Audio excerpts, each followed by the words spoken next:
How to Think Beyond Limits. Written and published by Rising Audiobook. Introduction.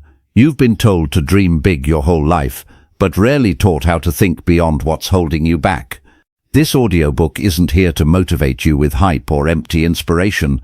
It's here to liberate your mind from the invisible chains that have quietly shaped your reality. Limits don't always look like walls.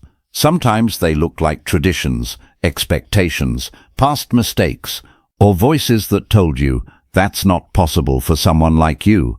They show up as fear disguised as logic, or comfort masquerading as peace. But here's the truth. Most limits are not real. They're inherited, they're imagined, they're learned, and therefore, they can be unlearned. Every breakthrough in history, personal or global, began with a decision to think differently, to question what was normal, to challenge what was realistic, and that same power lives in you. This journey is about retraining your mind to see possibility where you used to see walls. It's about rewiring belief systems that were never yours to begin with. It's about reclaiming the power you forgot you had, because the real limit, it's the one you believe in. So now, ask yourself, are you ready to challenge everything you've believed about what's possible? Chapter 1. The Mental Cage You Didn't Know You Were In. Not all cages have bars. Some are made of words, memories, fears, and quiet expectations whispered into your mind long before you had the power to question them. From childhood, we begin absorbing rules, not just about behavior, but about possibility. What's realistic? What's too much? What's not for people like us? These rules come from well-meaning parents, cautious teachers, rigid institutions, and a society that rewards conformity far more often than it celebrates courage. Over time, without even knowing it, we stop reaching beyond the invisible boundary lines. And the worst part? We start calling it wisdom. The truth is, most people aren't trapped by circumstance, they're trapped by conditioning. Somewhere along the way, you internalized a script about what you could or couldn't do. Maybe you failed once and told yourself, I guess I'm not cut out for this. Maybe you were told to stop dreaming and start being practical. And slowly, piece by piece, the mental cage took form. Not from one big moment, but through a series of subtle limitations you never questioned. Until one day, you stopped trying altogether. Not because the dream was impossible, but because the cage made it invisible. You might not even realize how small your world has become. That's the trick of a mental cage. It feels normal. It feels like you're being responsible, mature, grounded. But deep inside, there's a quiet tension, a restlessness, a whisper that says, there's more in you. You scroll past others doing things you once dreamed of, and a mix of envy and resignation creeps in. That's the sign. That feeling isn't failure. It's your potential calling out from behind the walls you forgot were there. So what do these cages look like in everyday life? They sound like, I'm too old to start now. That's just not how the real world works. I've always been this way. People like me don't get those kinds of opportunities. Sound familiar? These aren't facts. These are fences. Fences built by repetition, failure, fear, and borrowed beliefs. And until you challenge them, they will quietly shape the size of your life. Let's take a powerful example. Roger Bannister. For decades, it was accepted as fact that no human could run a mile in under 4 minutes. Doctors said it would kill a person. Coaches stopped pushing athletes past that threshold. The limit wasn't in the legs, it was in the collective mind. Then, in 1954, Bannister shattered that belief. He ran the mile in 3 minutes and 59.4 seconds, and here's what's astonishing. Just weeks later, someone else did it, then dozens more. What changed? Not their biology, not their training. What changed was belief. The cage was broken, and everyone who saw it break realized it had never been real to begin with. This is where your journey begins, not with action but with awareness. You cannot escape a cage you cannot see. So pause and ask yourself, what do I believe is impossible for me? Where do I quietly pull back? Not because I can't, but because I've been taught not to try. What rules have I accepted without ever questioning who wrote them? Freedom begins by identifying these patterns. It begins by noticing how quickly you say no to yourself before the world even has a chance to. It begins by remembering that almost every ceiling you face was built in the mind first. The person who told you that dream was too big, they were speaking from their cage, not your truth. To think beyond limits, you must first acknowledge the ones you didn't know you had. You must become a conscious observer of your own thoughts. Start listening to the subtle ways you shrink yourself in conversations, in decisions, in dreams. This isn't about blame, it's about clarity. You're not weak for living inside these mental walls, you're human. But now that you see them, you're also responsible. Because once awareness enters, so does power. In the chapters ahead, we'll explore how to tear down those walls, one belief, one decision, one breakthrough at a time. But this is your starting line. Just like Roger Bannister, you have to be the one who stops waiting for proof and starts becoming the proof. Remember this, the most dangerous limits are the ones you believe without question. The most powerful step you can take today is to begin questioning everything that has told you you can't, because the real limit isn't outside of you, it's the one you've been carrying inside. Chapter 2. The enemy called realistic. Be realistic. It's advice we've all heard, often given with the best intentions, usually dressed in concern, and almost always designed to shrink a dream just enough so it doesn't make others uncomfortable. But here's the truth most people don't say out loud. Realism is often just fear in disguise. It's the voice of hesitation wearing a mask of logic. It's the soft, subtle killer of ambition that sounds wise but leads you straight back to average. When someone tells you to be realistic, they're usually not talking about objective truth.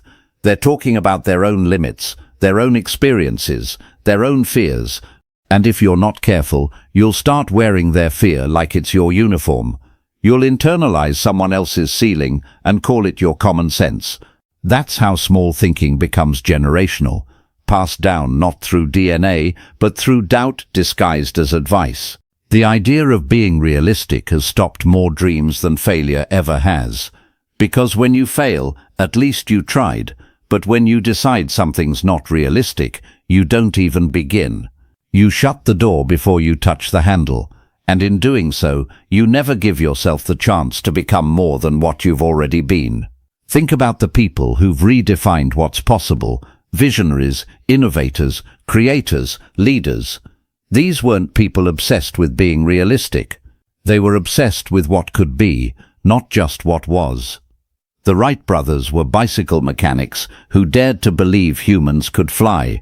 Steve Jobs was ridiculed for imagining a device that could put a camera, computer, music player, and phone into a single pocket-sized object. Nelson Mandela dreamed of a racially equal South Africa while sitting in a prison cell for 27 years. None of these people were realistic by the world's standards, and that's exactly why the world changed around them. Realism, as it's commonly preached, is often based on the past. It uses what has happened to decide what can happen.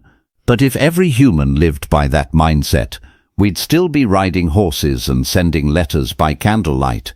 Progress doesn't come from those who accept what is. It comes from those bold enough to challenge it. So the question becomes, whose version of reality are you living in? Is it yours, or is it the version someone else handed you because they never dared to want more? Have you accepted limits because they're genuinely grounded in truth, or because they've just been repeated enough that they sound believable? If you want to think beyond limits, you have to start challenging assumptions ruthlessly. You have to become the kind of thinker who doesn't just accept what's normal, but interrogates it. Who asks, why not me? Why not now? What if I tried? When someone says, that's not realistic, ask yourself, realistic for who? Just because it's not likely doesn't mean it's not possible. And just because others couldn't doesn't mean you can't. To break free from the trap of realism, start by noticing how often you use the word in your own life. Pay attention to the thoughts that quietly say, that's not practical, or people like me don't do that. Then dig deeper. Who taught you that? What experience cemented that belief? And most importantly, is it still serving you? Your brain is designed for survival, not for possibility. It will always prefer the familiar over the unknown, but that doesn't mean you have to obey it. You can rewire your thinking by training your mind to imagine bold outcomes, to consider the unreasonable, to plan for what others call impossible. You can build a new definition of realistic, one based on growth, not fear. This doesn't mean becoming reckless or ignoring logic. It means expanding your sense of logic to include potential. It means understanding that the future is not made by those who wait for permission, but by those who dare to act without guarantees. That's the heart of limitless thinking, not reckless dreaming, but courageous pursuit. Start practicing this shift by setting one unrealistic goal, something that excites you and scares you in equal measure. Don't worry about how you'll do it. Just decide that it can be done, and that you're willing to become the kind of person who figures it out. The moment you shift from "is this realistic" to "how can I make this possible," your mind starts working for you, not against you. Because here's the truth no one teaches you in school. The most powerful people in history were rarely realistic. They were relentless. They refused to be defined by the boundaries that others so easily accepted. And now, the world remembers their names. So today, forget being realistic. Be bold, be clear, be unreasonable in your belief that more is possible. That's not recklessness. That's how change begins. Chapter 3. Rewriting the narrative. Every person lives with a story in their head. You may not realize it, but you carry one too, a personal narrative about who you are, what you're capable of, and what kind of life is available to you. That narrative shapes your choices more than you know. It determines whether you take the leap or stay put, whether you try again or quietly give up, whether you speak up or stay silent. And most of that story, it's not even yours. It's built on a combination of early experiences, cultural messages, past failures, and the opinions of others, most of whom never truly knew your full potential. Maybe someone told you, "You're not cut out for this," or "You're too sensitive," or "You always mess things up." At the time, it might have seemed harmless or even funny. But over time, these messages get internalized. They become chapters in your mental book, repeated, believed, and lived out. Before you know it, you start living a story of limitation. You say things like, "I'm not good at public speaking," or "I've never been a leader," or "That kind of success isn't for someone like me." These aren't facts, they're scripts, and just like any script, they can be rewritten. The most powerful shift you can make in your mindset is realizing that the story you've been telling yourself isn't set in stone. It's just one version of reality, and you are both the narrator and the editor. You get to decide how the next chapter goes.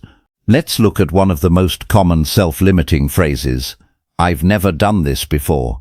On the surface, it sounds logical, neutral, even, but what it really means is, because I haven't done this before, I probably can't do it now. That's a story of fear disguised as fact. Now imagine flipping that narrative. I've never needed to, until now. Suddenly the door opens. It's not about lacking ability, it's about facing a new opportunity. The focus shifts from doubt to growth, from fear to readiness. Rewriting your narrative isn't just about affirmations, it's about truth-telling. It's about identifying the old voice in your head, the one that echoes past rejection, old trauma, or conditioned beliefs, and replacing it with a voice rooted in possibility. Start by listening carefully to how you speak to yourself, especially when you're stretched, scared, or struggling. Do you say, "I always mess this up," or "This is just who I am"? Do you joke about your flaws in a way that reinforces them? These patterns are revealing. They're not jokes. They're self-confirming statements. The first step is awareness. Write down the recurring negative thoughts or labels you place on yourself. Be honest. No filters. Just observe the phrases you've come to accept. Then challenge them. Where did they come from? Is this based on experience or just one moment you never moved past? Who benefits from you believing this? Now, here's the exercise. For every limiting belief, write a new statement that reframes it. For example, I'm not a leader becomes known I'm learning to lead in my own way. I always procrastinate becomes I'm discovering the systems that help me stay focused. I've failed too many times becomes I've learned more than most people ever will. This is not about delusion, it's about ownership. You're not pretending to be someone you're not. You're choosing to grow into someone you haven't yet fully met. Another powerful strategy is to turn past pain into proof of strength. If your story includes trauma, setbacks, or repeated struggles, don't erase those, reframe them. Instead of saying, I've been through too much, try saying, I've survived things that could have broken me. I have every reason to rise now. The story shifts from defeat to resilience, from damage to power. Also remember that language matters. Every time you speak negatively about yourself, even as a joke, you reinforce that identity. Be intentional. Speak about yourself the way you would speak to someone you deeply respect. Your subconscious listens, even when you don't mean it. And here's something else to consider.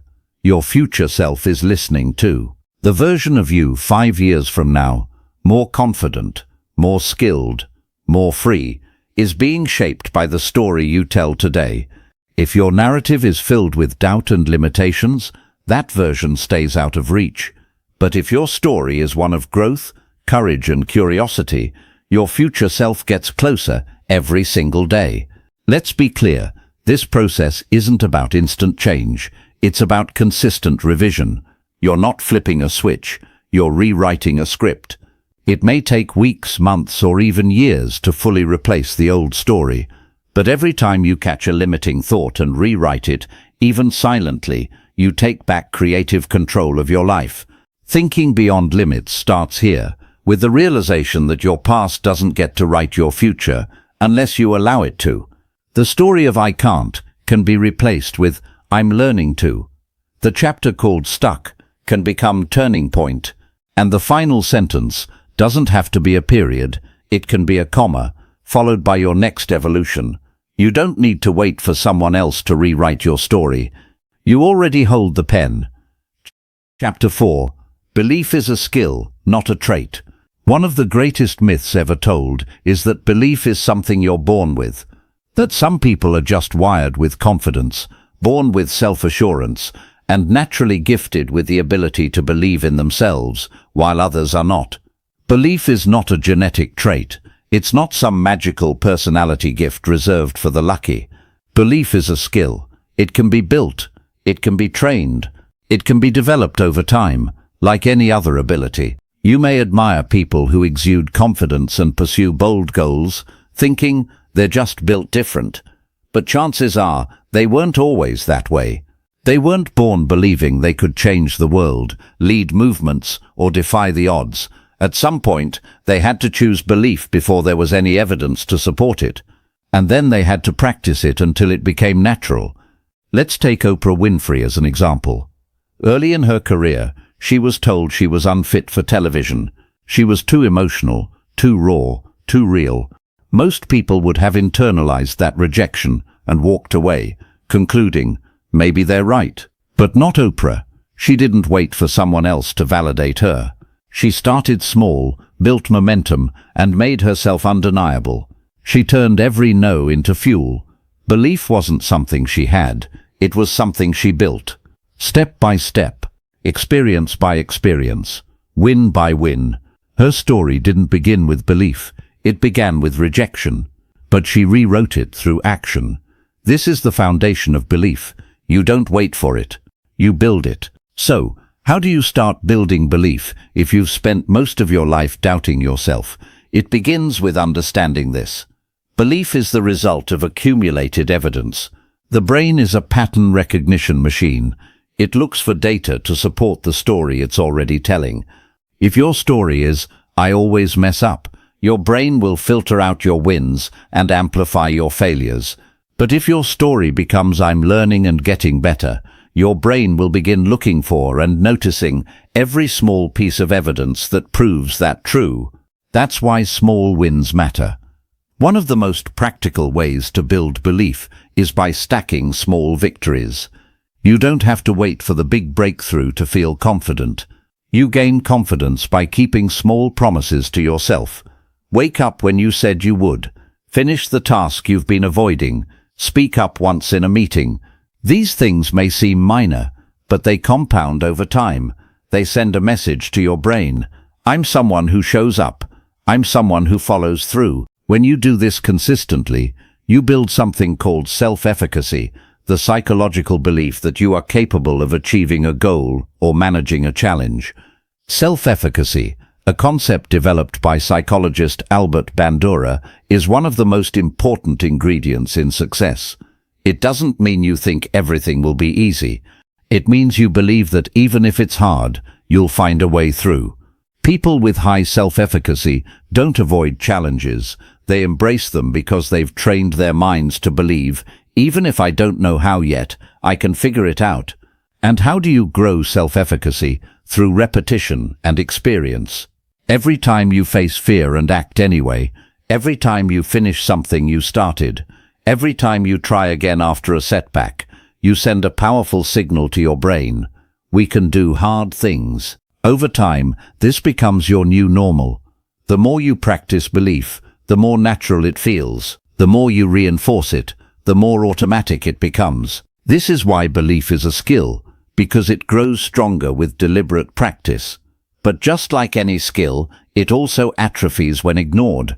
If you constantly talk yourself out of opportunities, focus on your flaws, or back down when you feel uncertain, you're practicing the skill of doubt.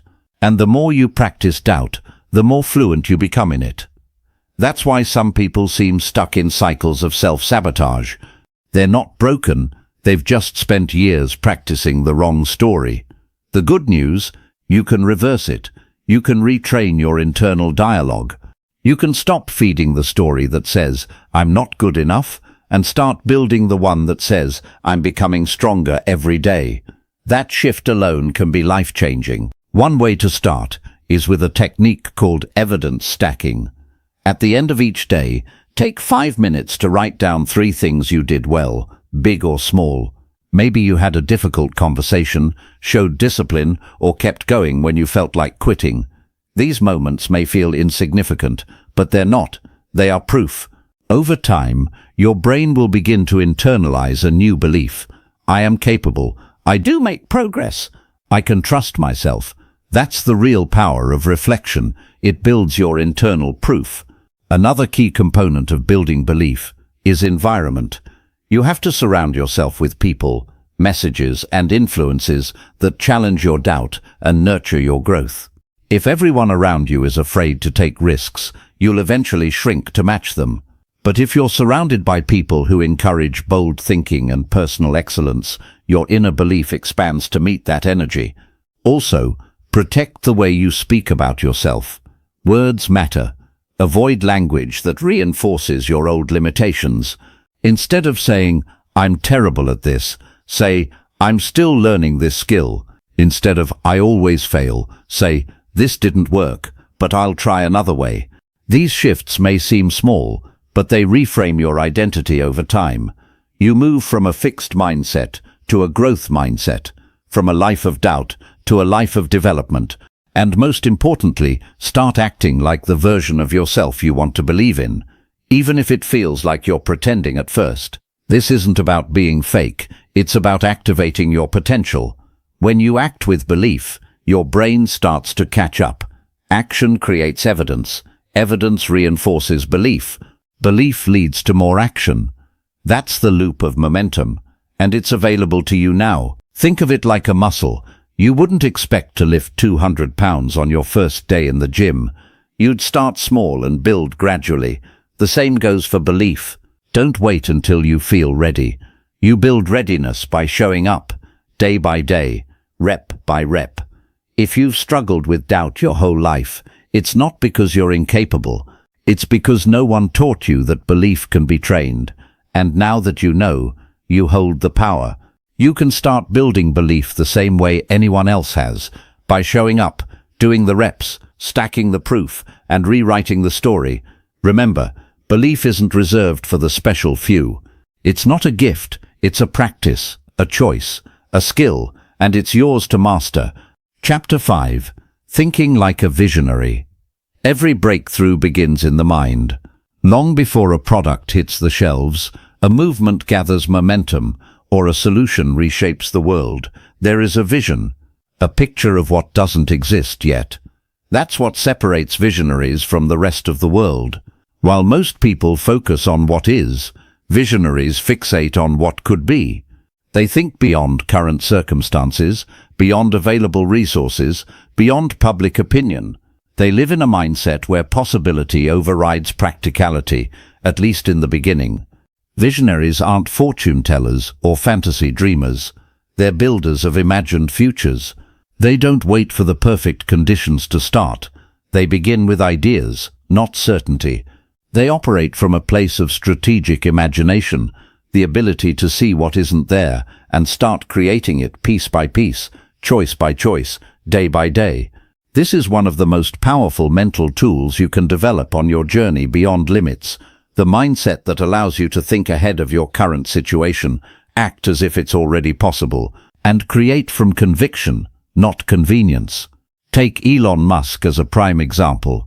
He didn't begin with a space agency, unlimited funds, or widespread credibility in aerospace.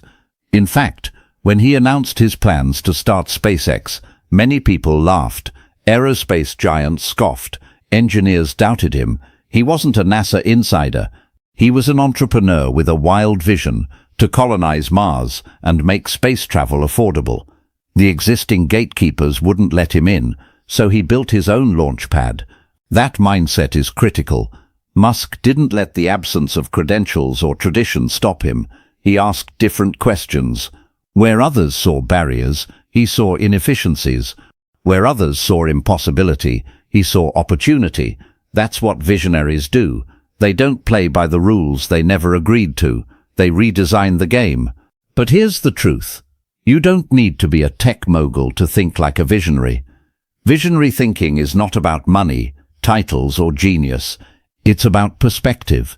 It's about shifting from problem-focused to possibility-focused. It's about seeing through the lens of what could be and staying anchored in that view long enough to make it real. So how do you train yourself to think like this?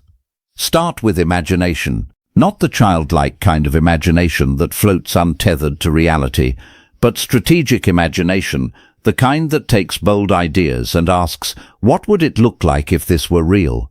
What steps would I need to take? What kind of person would I need to become to make this happen? Strategic imagination is a practice. It begins by giving yourself permission to dream without editing. For just a moment, forget the how. Focus on the what. What do you want to build? What impact do you want to make? What reality do you want to create for yourself or others? Don't ask whether it's practical. Ask whether it's worth pursuing. You can figure out the practical part later. Visionaries start with why, then move to what, and only then tackle how. Too many people do the reverse. They ask how too soon and get overwhelmed by logistics, doubters, or lack of resources. The result? They shrink the dream to fit their current life, instead of expanding their life to fit the dream. When Walt Disney envisioned Disneyland, it was just a sketch, a fantasy drawn on napkins and dream boards. People called it unrealistic, overly ambitious, even delusional. But Disney had trained himself to see what wasn't visible to others. He imagined not just a theme park, but a world of immersive storytelling where imagination came alive. He kept building the vision in his mind until it became tangible. His legacy isn't just in the rides, it's in the courage to imagine something the world had never seen and then make it real. This is what visionaries do repeatedly. They use the power of narrative and mental imagery to lead their actions.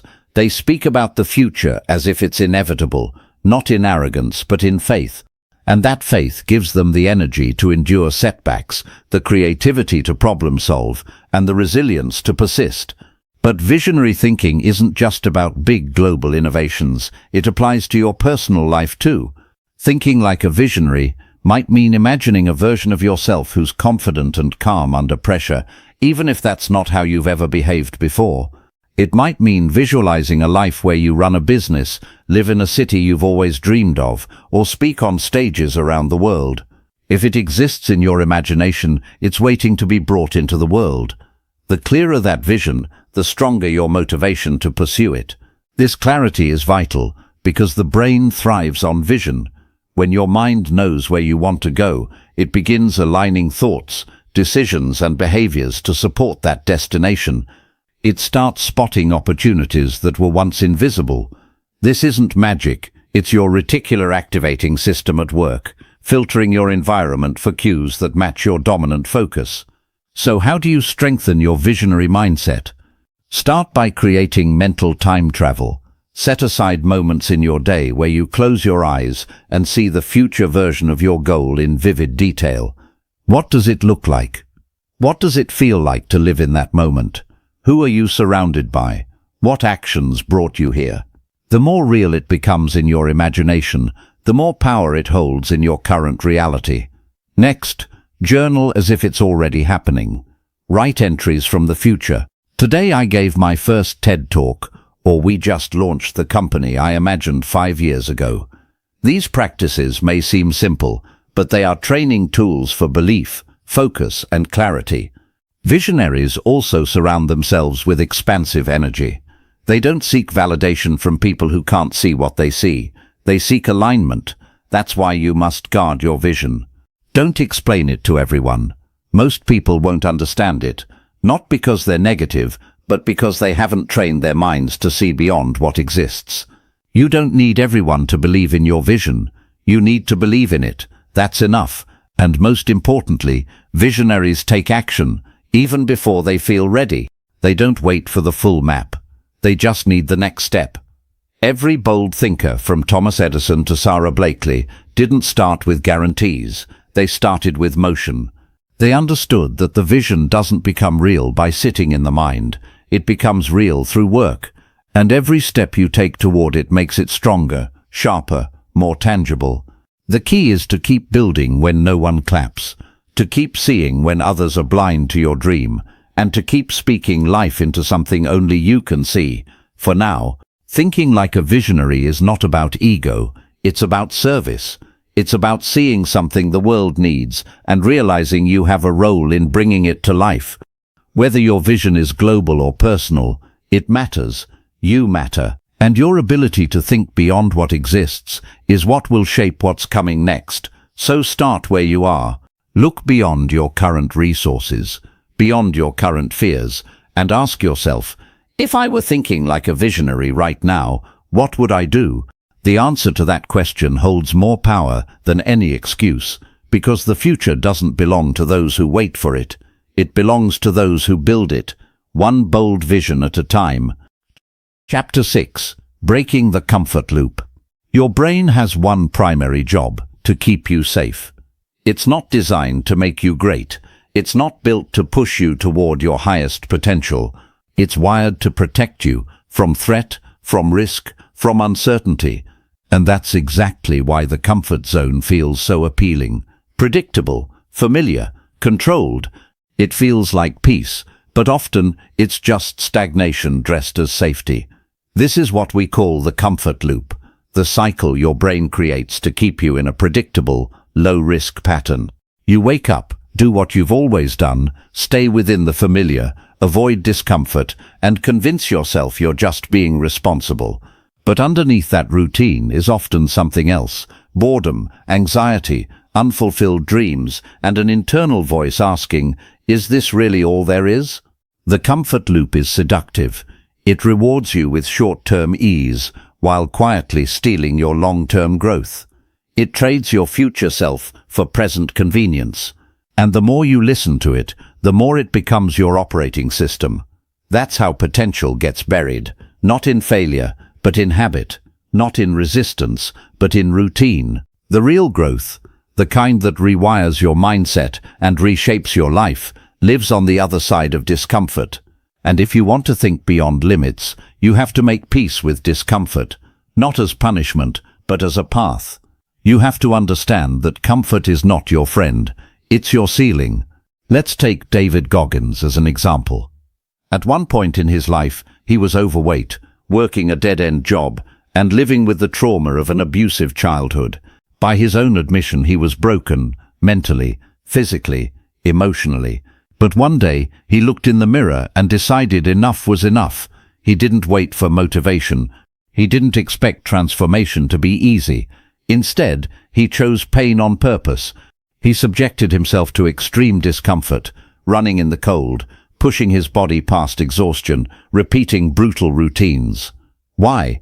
Because he understood something most people miss. Discomfort is where the real self is forged. Goggins didn't become a Navy SEAL or an ultra-endurance athlete by staying in his comfort loop. He shattered it, again and again, until pain became fuel. And he showed the world what's possible when you stop seeking comfort and start choosing challenge. Now, you don't have to run 100 miles or become a SEAL, but you do have to decide, do I want comfort or do I want growth? Because you can't have both. Your brain will always default to what feels safe. That's why growth feels so unnatural at first. It's not because you're weak. It's because you're stepping into a place your nervous system has been trained to avoid. Uncertainty triggers stress. New tasks feel overwhelming. Risk sets off mental alarms. That's biology. But you don't have to let biology lead. Here's the truth. Discomfort isn't danger. It's data. It's a signal that you're entering new territory. That's when the shift begins, when you stop interpreting discomfort as a red flag and start seeing it as a green light. So, how do you break the comfort loop without burning out or breaking down? The answer is micro-challenges. Small intentional acts of discomfort that build resilience, stretch your risk tolerance, and train your brain to trust growth over safety. Think of it like going to the gym. You don't bench 300 pounds on day one. You start with what you can handle, stress your muscles just enough to grow, and recover. Then you come back stronger. The same principle applies to your mindset. You need to stress it on purpose, just enough to expand it. Micro-challenges can be as simple as waking up 30 minutes earlier than usual, taking a cold shower, having a difficult conversation you've been avoiding, saying yes to a new opportunity before you feel ready, practicing a skill publicly before you feel perfect. These are not grand gestures. They're deliberate discomforts. They train you to tolerate stress in small doses. Over time, your brain learns, we can do hard things. That rewires your nervous system. That builds emotional stamina. And that's how you expand your capacity. There's a powerful shift that happens when you stop avoiding discomfort and start choosing it. You reclaim control. You become the one who decides what's hard and what's worth it. You stop waiting for life to push you and start pushing yourself.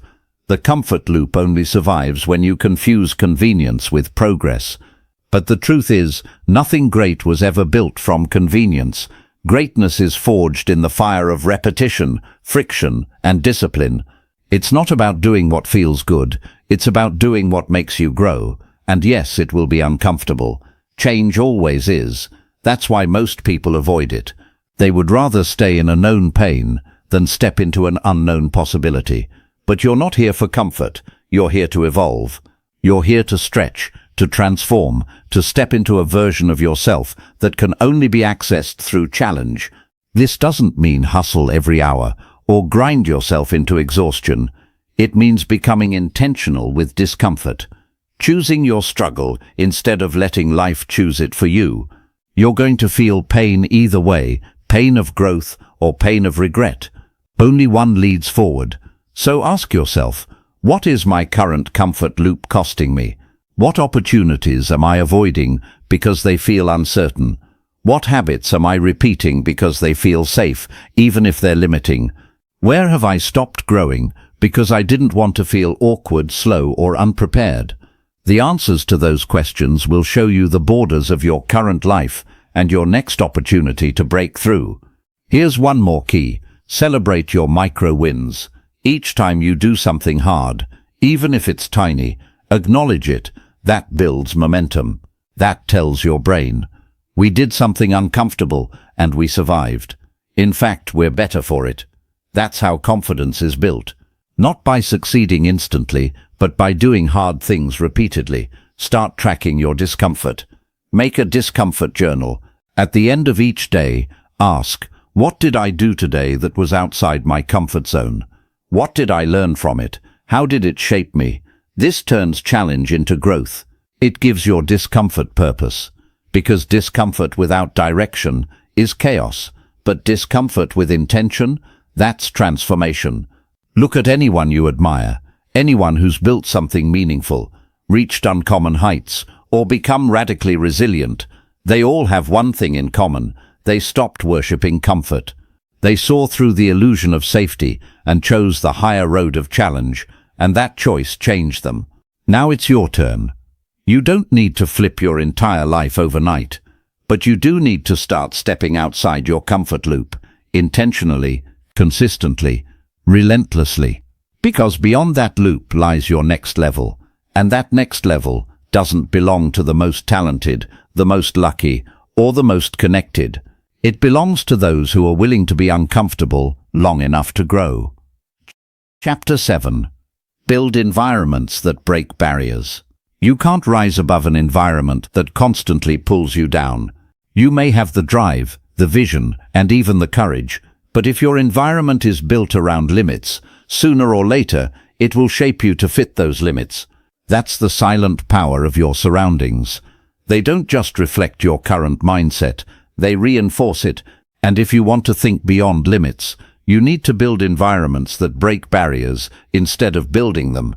Your environment isn't just the room you sit in, it's everything that surrounds your mind and influences your identity. It includes the people you spend time with, the content you consume, the systems you follow, the habits you keep, and the energy you tolerate. Every one of those elements is either expanding you or shrinking you. If you spend your days in a space that feels chaotic, around people who normalize doubt, scrolling feeds that reinforce fear, and following routines that numb your potential, you are training your mind to stay small. Not because you want to, but because your surroundings make it feel safer to do so. That's why transformation isn't just internal, it's architectural. If you want to upgrade your thinking, you must upgrade your environment. Let's start with people. One of the fastest ways to expand your mindset is to surround yourself with people who already think bigger than you, not in ego but in vision. People who dream out loud, who challenge your excuses, who inspire action just by being in the room.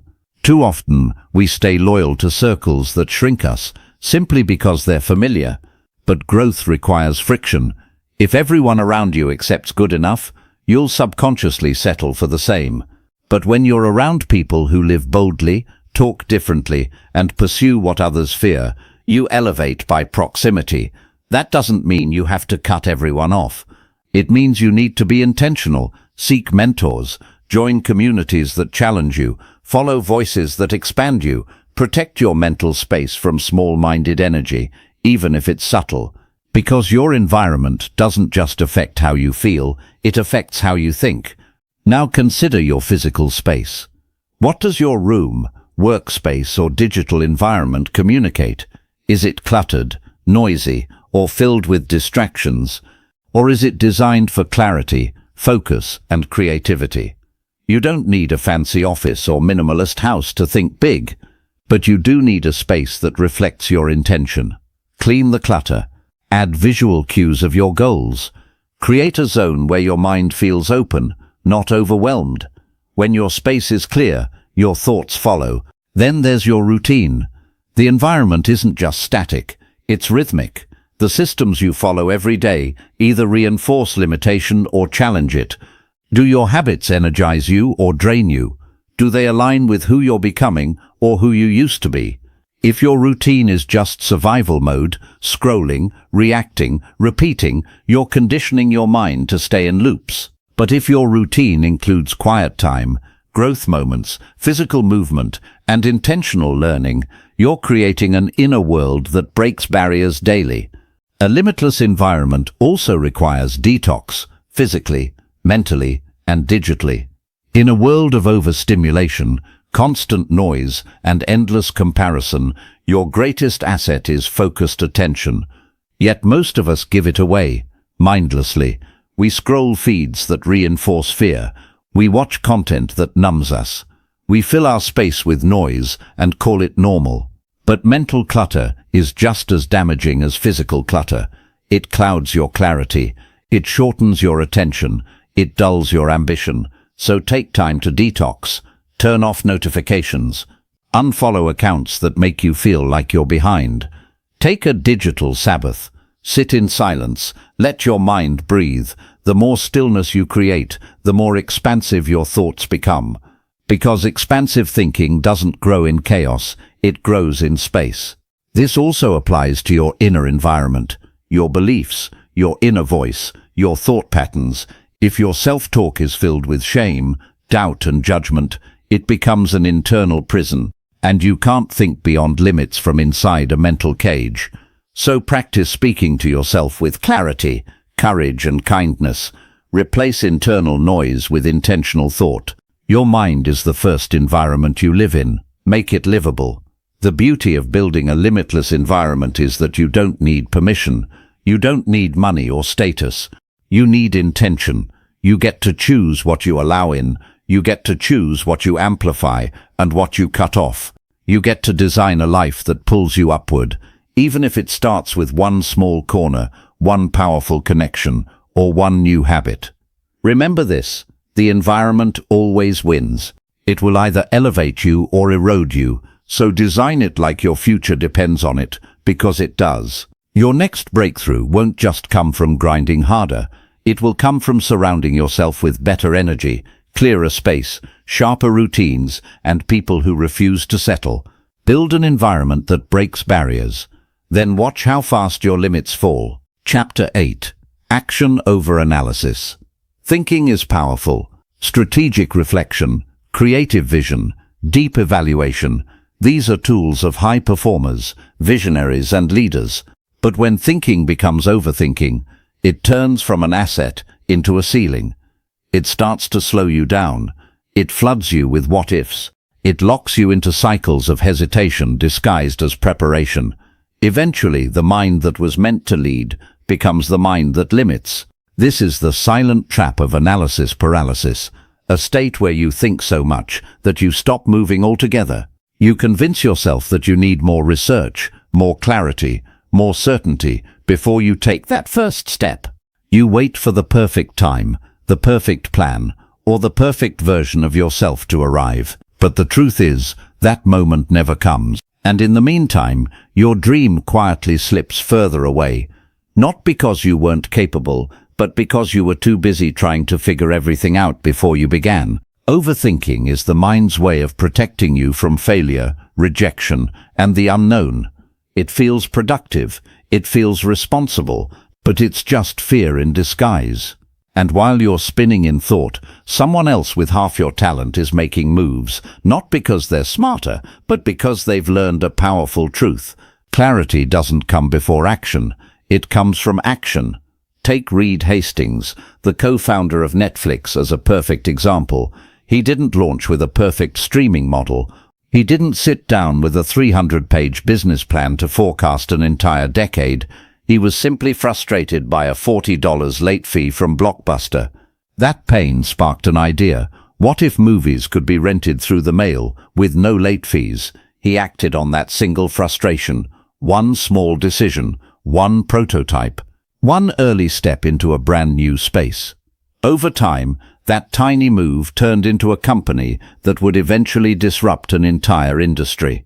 If Hastings had waited until he knew exactly how the future of content delivery would evolve, he never would have started. Instead, he acted before he was fully ready. And that's the secret. You don't need all the answers to begin. You need movement. There's a concept known as the 80% rule that can transform the way you approach decision-making. It says this: if you're 80% sure, it's time to move. The last 20%, the fear, the unknown, the need for total certainty, will always be there. But waiting for 100% means waiting forever. Perfection is an illusion.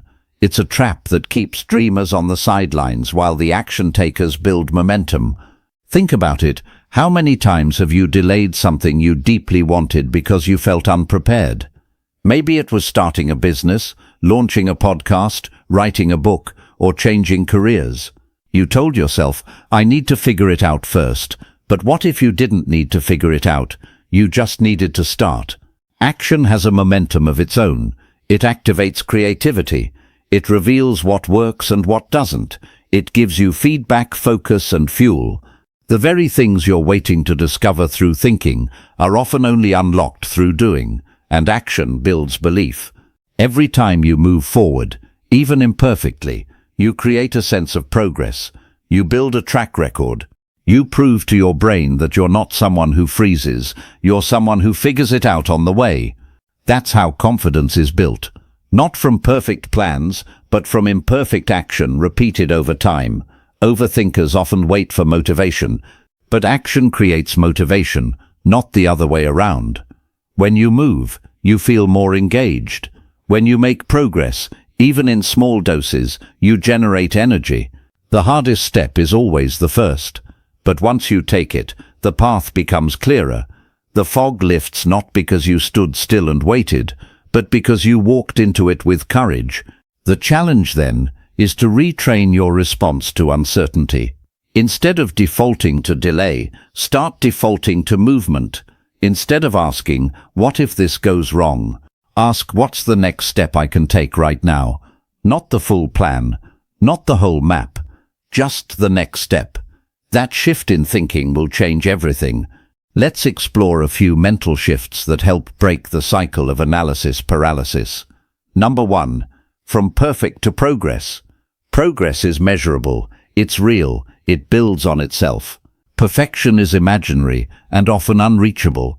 Choose momentum over mastery, especially in the beginning. Number 2.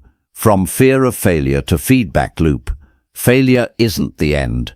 It's information. It tells you what didn't work and points you toward what might. Every failure is a step closer to clarity, but only if you're moving. Number 3. From waiting to working. Instead of spending time planning for an ideal start, use that time to take a small action. Make the call, send the email, record the draft, launch the first version, get in motion, and let reality teach you. These small shifts can disrupt the entire overthinking cycle because the brain learns by doing, not just by thinking. The more you practice action-first thinking, the more natural it becomes. You begin to trust your instincts. You develop a bias for movement. You stop asking for permission and start taking responsibility. Of course, this doesn't mean you act recklessly. It means you move with purpose. It means you do the research up to a point, but then you decide. You act. You adapt. Smart action still requires discernment, but it never hides behind indecision. One way to train this habit is through rapid decision-making exercises. Give yourself time limits. Instead of spending hours agonizing over choices, set a 10-minute timer. Ask yourself, what would I choose if I weren't afraid? Then choose, act, learn, repeat. This rewires the brain to value action over mental stalling. Another tool is the 2-minute rule. If a step will take less than 2 minutes to begin, do it now. Open the document, draft the email, set up the account, make the call. Once you start, you're already breaking the overthinking pattern. You're proving to yourself that action is always within reach. Your goal isn't to get it all right, it's to get it going. And once it's going, you gain what no amount of analysis can give you: momentum, clarity, experience. These are things no spreadsheet or mental loop can provide. They live in the real world, and you can only access them by moving. So next time you find yourself stuck in your head, overanalyzing, over-researching, over-planning, pause and ask yourself, what small, bold step can I take right now? Then take it, even if it's messy, even if it's awkward, even if it's uncertain. Because that is how everything begins.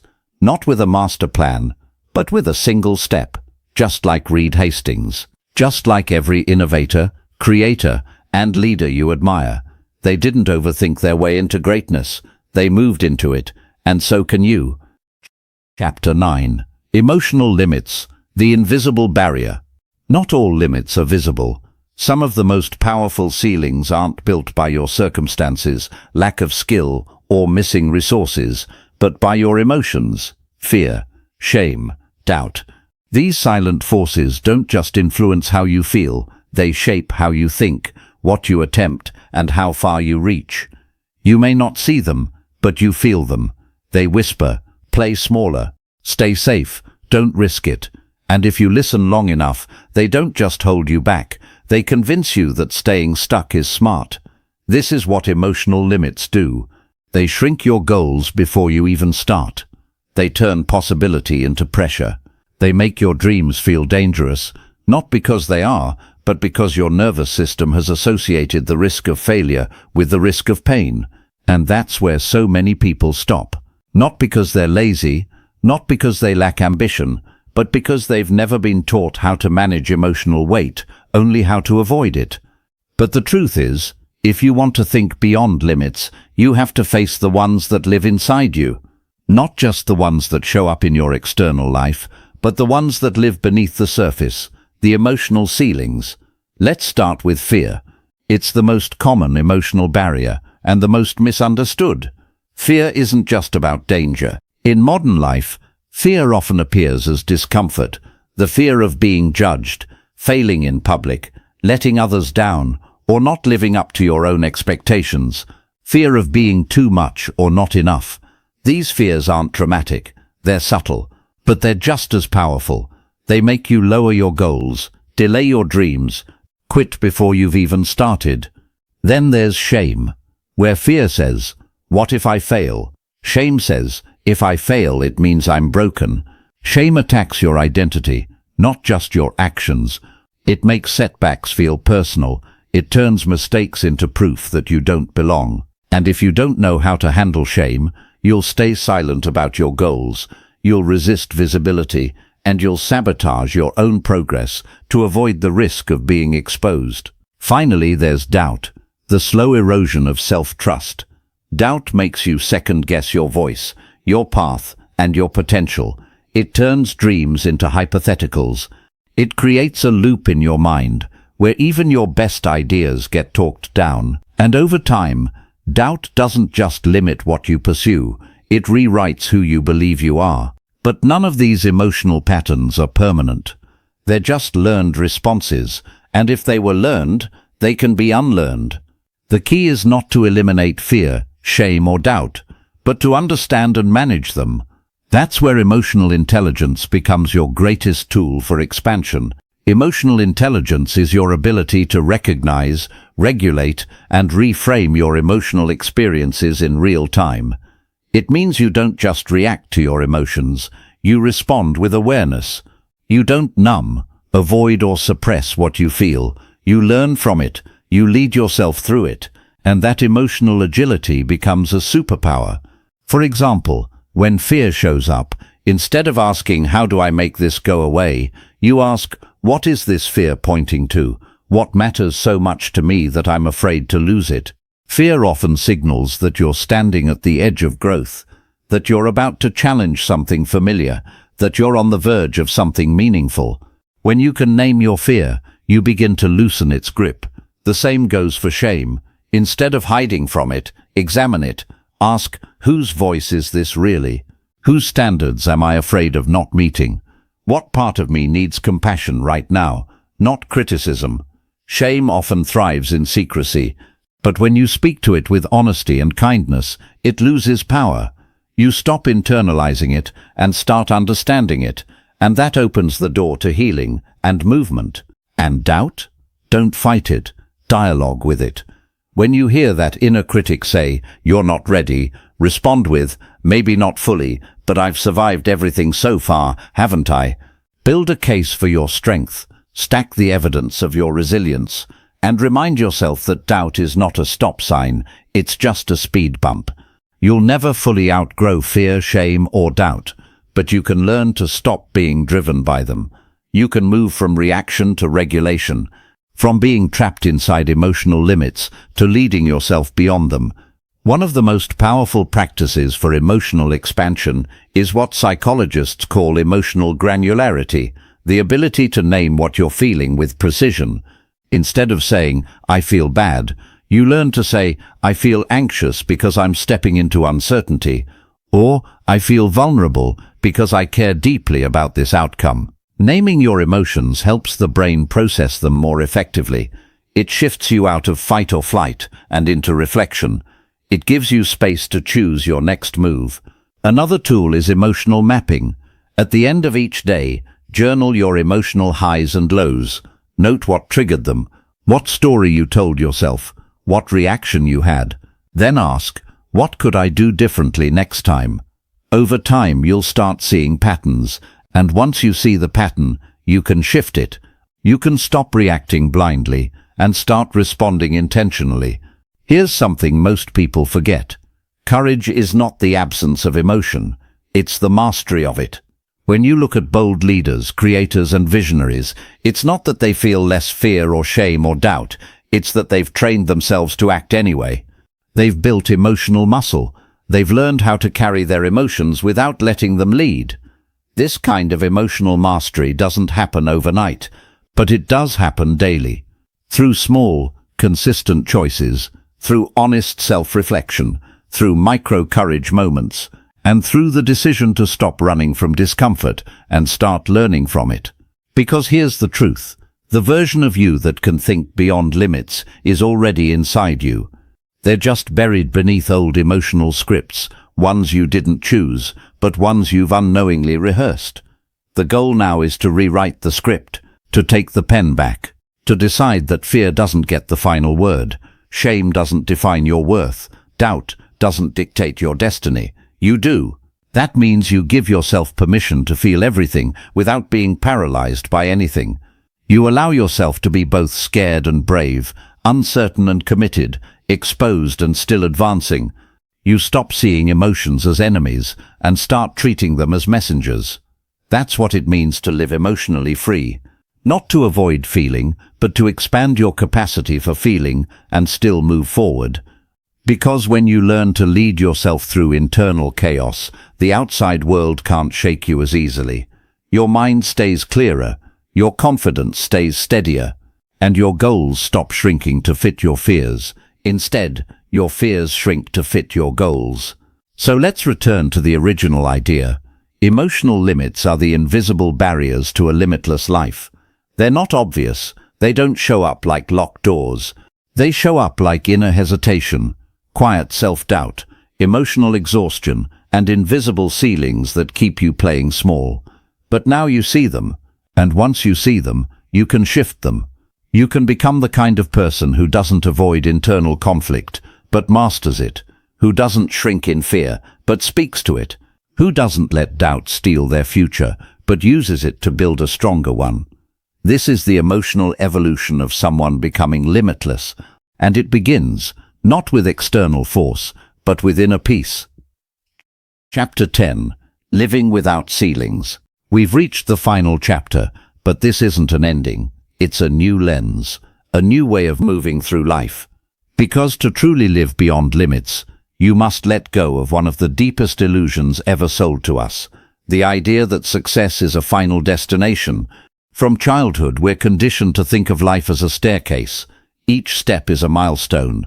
Graduate, get the job, earn the title, hit the goal. Eventually you reach success. And then, what? You protect it, preserve it, fear losing it. But the truth is, the staircase model is flawed. Because the higher you climb, the more you realize there is no top. There is no single peak to reach. There are only levels of evolution, and they don't stop unless you do. Success isn't a destination, it's a direction, a mindset, a rhythm of continual becoming. The people who live without ceilings are not the ones who arrive at greatness once and rest there. They're the ones who keep growing, keep adapting, and keep expanding, even after they've achieved what most people would settle for. They don't ask, "When will I be done?" They ask, "How far can I grow?" Look at Serena Williams. She didn't just win, she evolved. With every injury, every criticism, every life change, including becoming a mother, she found new gears, new levels, new chapters. She never declared, "I've made it." Instead, she embodied a powerful belief, "I'm never done becoming." That's the heartbeat of a limitless thinker. So how do you live like that? How do you stay in constant evolution without burning out or losing yourself? The answer lies in identity over outcome. Limitless thinkers aren't obsessed with proving something. They're committed to becoming someone. That subtle shift changes everything. If your goal is just to achieve an external win, once you get it, you plateau. But if your mission is to become the kind of person who thinks boldly, lives courageously, and grows relentlessly, then success becomes a moving target. And that's a good thing, because it keeps you in motion. This doesn't mean you never rest. It means you never settle. You rest, recover, and then rise again, because your evolution is non-negotiable. Let's talk about burnout, though.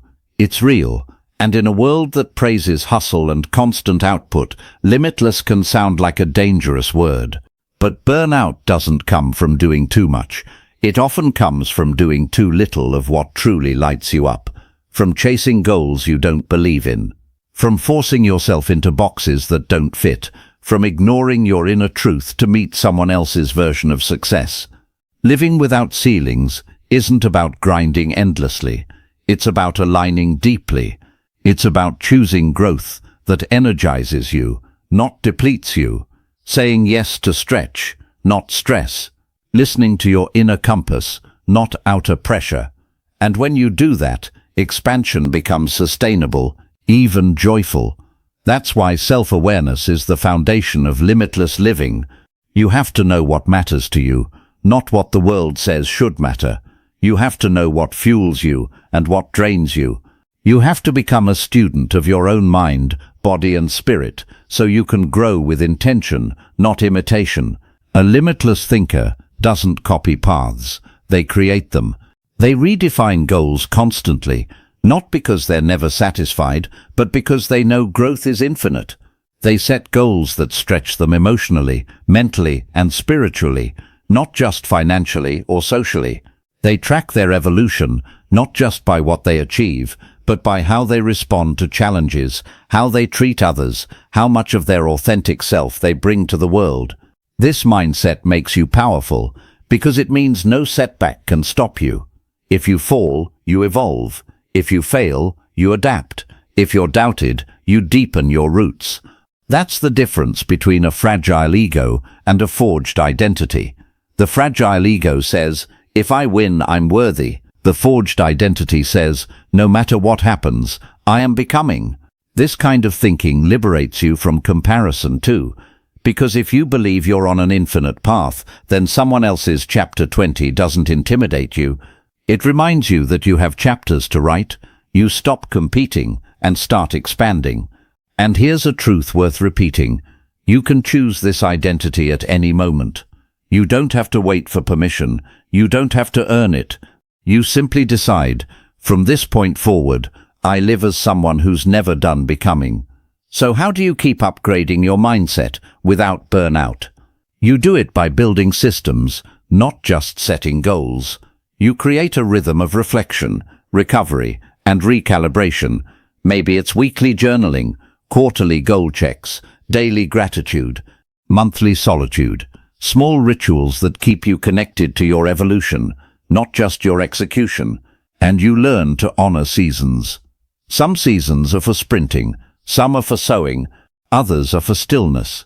The limitless mindset isn't about constant speed, it's about continued alignment, knowing when to push and when to pause, when to shift and when to stay. That rhythm is personal and powerful. Another key, surround yourself with expanding energy. People, spaces, and ideas that don't just cheer for your wins, but challenge your stagnation. People who see past your potential and call you into your next. Voices that remind you the fact that you've come far doesn't mean you're done. It means you're just getting started. Limitless thinkers protect their mental environment. They curate their inputs. They guard their energy. They're not afraid to walk alone if it means staying in integrity. Because they know ceilings don't get broken by crowds. They get broken by commitment. And let's talk about fear one last time, because it will always show up when you stretch. Fear is not your enemy. It's your compass. It shows up when you're close to growth, when you're about to leave the familiar, when you're standing at the edge of your next evolution. A limitless thinker doesn't wait for fear to disappear. They walk with it and let courage lead. In the end, living without ceilings means you stop asking, how big can my success look? And start asking, how deep can my growth go? You stop measuring your life by boxes checked and start measuring it by who you're becoming. So let me ask you, who are you becoming when no one's watching? What kind of thinker are you when the spotlight fades? What limits have you already shattered just by believing bigger? Because here's what most people miss. Thinking beyond limits isn't something you do once. It's a lifestyle. It's how you see yourself, how you make decisions, how you show up in quiet moments, tough seasons, and high-stakes rooms. You were never meant to live inside the boundaries someone else defined. You were born to break patterns, to stretch perception, to lead with vision, and to do it, not just for a season, but for a lifetime. This isn't about hype, this is about legacy. When you live without ceilings, your life becomes a blueprint, not just for your success, but for others' liberation. You show people what's possible, not by preaching, but by embodying it. And that's the highest impact a human being can make. So here's your invitation. Stop waiting for the perfect plan. Stop doubting the voice inside you. Stop shrinking to fit environments you've already outgrown. And start living like the ceiling was never real. Because once you realize success is not a finish line, but a forever direction, you step into a power most people will never know. Not the power of being perfect, but the power of being in motion. Becoming more of yourself, more of your vision, more of your potential, over and over again. Not just for applause, not just for the world, but for the quiet moment when you look in the mirror and know, I am not done yet. I am just beginning. Take a breath. You made it. But this isn't the end. It's the beginning of a life lived with your eyes fully open. Throughout this journey, we've peeled back layers. We've dismantled invisible cages, challenged inherited beliefs, and explored the silent forces that limit potential. You've looked at fear differently. You've questioned what it means to be realistic. You've redefined what's possible, not because someone gave you new tools, but because you chose to look within and reclaim the ones you already had. That's the power of awareness. Because once you see the ceiling isn't real, you can't pretend it is anymore. You no longer live under the rules you didn't write. You no longer shrink to fit expectations that were never yours. And more than that, you've begun to write your own story. One filled not just with goals, but with grounded courage, with curiosity, with evolution. So celebrate this moment, not just because you've taken action, but because you've awakened. You've chosen to think differently, speak differently, and show up in the world as someone who knows their power. You've recognized that mindset is not fixed, it's a practice, and that growth doesn't arrive in one big moment. It lives in the daily decision to keep becoming. Thinking beyond limits isn't something you check off a list. It's not a box to be completed or a chapter to close. It's a mindset, a way of seeing yourself, others, and the world around you with expansive clarity. It's the quiet knowing that there's always more inside you, more ahead of you, and more waiting to be unlocked the moment you decide to step toward it.